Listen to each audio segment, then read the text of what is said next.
السلام علیکم ورحمۃ اللہ وبرکاتہ۔ عورت ملازمت جو کرتی ہے، پہلی بات تو یہ قرآن میں اللہ تعالیٰ فرماتے ہیں وَقَرْنَ فِي بُيُوتِكُنَّ کہ تم اپنے گھروں میں ہی ٹکی رہو، اور بے شمار صحیح حدیث ہیں جس میں رسول اللہ صلی اللہ علیہ وسلم نے عورت کو گھر میں رہنے کی کہ یہ عورت ایسی چیز ہے جو پردے میں رہے، حتیٰ کہ صحیح بخاری میں جو عورتیں مسجد میں نماز پڑھنے جاتی تھی تو رسول اللہ صلی اللہ علیہ وسلم نے ان کو بھی فرمایا کہ گھر میں نماز پڑھنا افضل ہے عورتوں کے لیے۔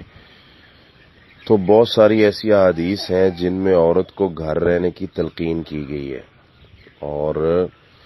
مردوں کو یہ حکم دیا گیا ہے کہ وہ ان کے اخراجات پورے کریں، وہ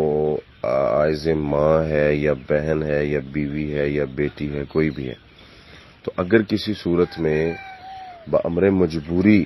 جب اس کا کوئی چارہ نہیں ہے، کوئی کمانے والا نہیں ہے، تو عورت کو ملازمت کرنی پڑ گئی ہے،